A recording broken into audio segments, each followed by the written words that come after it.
Hello and welcome to GK injection. तो दोस्तों, जैसा कि आप सभी को पता है कि आरजीपीवी जो है लास्ट ईयर वालों के ऑनलाइन एग्ज़ाम लेने वाली है, वो भी एमसीक्यूज़ के फॉर्म में। तो मैं यहाँ पर आपके लिए इम्पॉर्टेंट एमसीक्यूज़ लेके आ गया हूँ आरएसी यानी refrigeration and air conditioning subject के लिए। मैकेनिकल इंजीनियरिंग का ये एक सब्जेक्ट है जो कि बहुत ही महत्वपूर्ण सब्जेक्ट है, जिससे क्वेश्चन जो है दोस्तों वो चाहे आप कॉम्पिटिटिव लेवल ले लें, चाहे आप अपना ये सेमेस्टर एग्ज़ाम ले लें, बहुत ही इंपॉर्टेंट सब्जेक्ट होता है दोस्तों ये।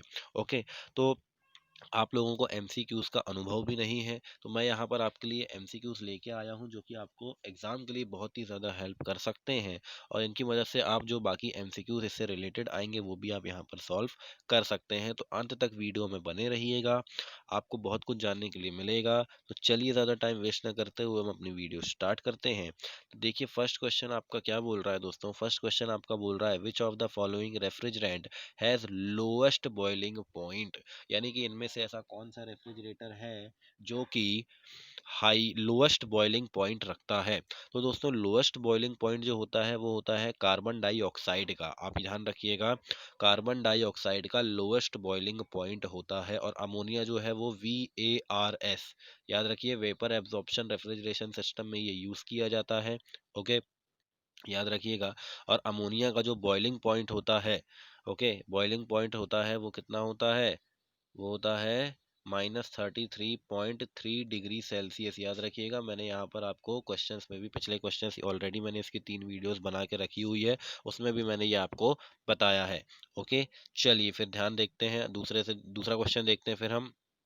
दूसरा क्वेश्चन है दोस्तों आपका, the coefficient of performance is always. तो जो आपका सीओपी होता है दोस्तों, क्या होता है coefficient of performance VCRS cycle में?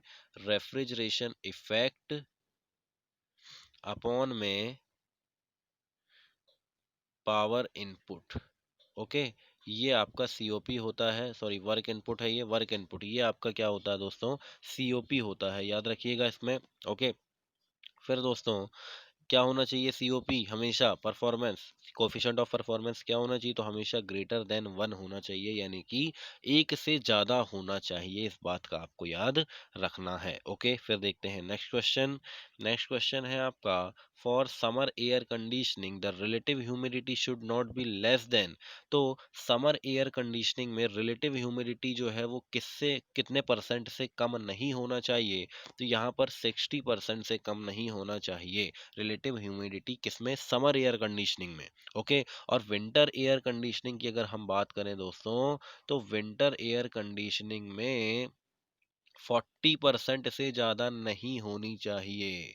याद रखिएगा, अतिरिक्त फैक्ट मैं आपको बता रहा हूँ, ये भी एक अपने आप में क्वेश्चन है, तो याद रखिएगा इसे। फिर देखते हैं नेक्स्ट क्वेश्चन। नेक्स्ट क्वेश्चन है आपका, the sensible heat factor for auditorium और cinema hall is generally kept at. तो सेंसिबल हीट फैक्टर जो है वो जब भी आप ऑडिटोरियम जाते हैं, यहाँ पर बहुत सारे लोग बैठे होते हैं, या सिनेमा, वहाँ पर भी बहुत सारे लोग होते हैं। ओके, तो यहाँ पर आपका जो सेंसिबल हीट फैक्टर है वो कितना रखा जाता है, ये यहाँ पर आपके लिए बोला जा रहा है। ओके, तो यहाँ पर दोस्तों आपका जो राइट आंसर होगा वो है 0.7। ओके, तो 0.7 जो है वो सेंसिबल हीट फैक्टर आपका होना चाहिए। फिर देखते हैं हम नेक्स्ट क्वेश्चन।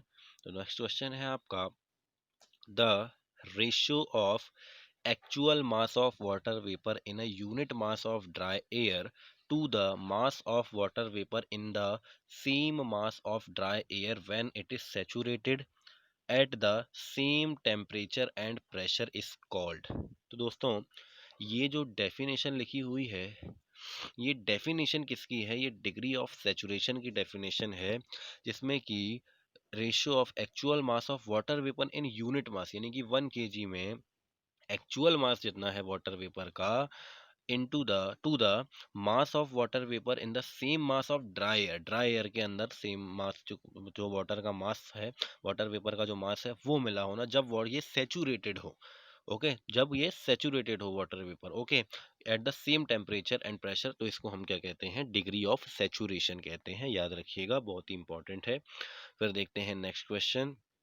नेक्स्ट क्वेश्चन है आपका, क्वेश्चन नंबर 6 कह रहा है दोस्तों, in case of sensible cooling of air the cooling efficiency is giving by. तो जब आप सेंसिबल कूलिंग करते हैं, आपको पता है sensible cooling, sensible heating, cooling and humidification, cooling and dehumidification, heating and humidification, इस तरीके से बहुत सारी जो आपकी साइक्रोमेट्रिक प्रोसेसेस है वो होती है।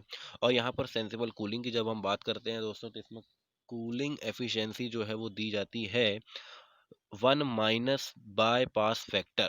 ओके, तो ये बीपीएफ का मतलब क्या है, बायपास फैक्टर। ओके, तो ये कूलिंग एफिशिएंसी जो है दोस्तों is equals to 1 minus BPF। Okay, ये आपको यहाँ पर याद रखना है, इंपॉर्टेंट है, बहुत बार आपसे एग्जाम में पूछा गया है, इसमें भी आपसे पूछ सकता है। फिर देखते हैं नेक्स्ट क्वेश्चन आपका।